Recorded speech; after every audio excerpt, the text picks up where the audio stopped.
Son métier, c'est architecte. Voici donc Rachel. Elle est à la fois créatrice et technicienne. Une maison, une école, un magasin, Rachel les imagine en fonction des demandes de son client. Et puis, elle travaille à leur concrétisation. Et là, elle fait face à la dure réalité. En fait, je ne me sens pas plus technicienne ou artiste. L'architecte, en général, allie vraiment les deux. Alors, on est aidé par les différents corps de métier. Par exemple, quand on veut réaliser quelque chose d'assez complexe, eh bien, on va aller directement voir l'ingénieur et ne pas imaginer quelque chose de farfelu et de se dire après, ce sera le boulot de l'ingénieur. Évidemment, un architecte avant tout, ça dessine. Fini les grandes tables. Tout se fait désormais sur ordinateur avec des logiciels en évolution constante.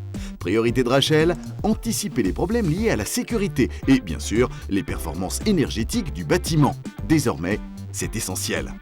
On a pas mal de responsabilités et c'est pour ça qu'il y a différents intervenants et donc chacun prend ses responsabilités en charge. L'ingénieur, tout ce qui est stabilité, le coordinateur sécurité santé, tout ce qui est vêtements de travail, casque, etc. Une fois les plans dessinés et approuvés par son client, Rachel prépare le chantier. Elle établit un cahier des charges, choisit les corps de métier, définit le budget. Et puis, c'est elle qui va superviser le déroulement du chantier. Ici, nous nous retrouvons sur le chantier. Eh bien, ça consiste en quoi? À vérifier tout simplement les plans que nous avons dessinés et qu'ils soient correctement exécutés par les maçons. On regarde les choses qui vont, qui ne vont pas et si besoin, on les fait recommencer. Les qualités que doivent disposer un architecte, c'est avant tout, donc surtout la créativité et les qualités techniques également. Être à l'écoute du client, je crois que c'est également une très grande qualité.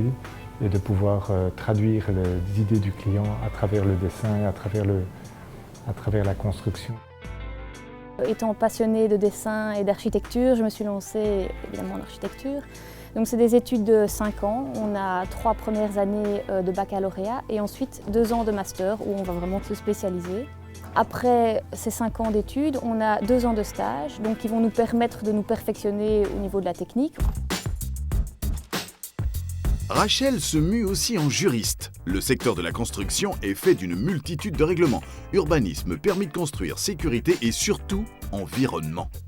Un architecte doit s'intéresser à tout, que ce soit la culture, la mode, les tendances, le cinéma. On doit avoir vraiment une culture générale qui nous permette de rebondir sur tous les projets qu'on peut avoir à faire.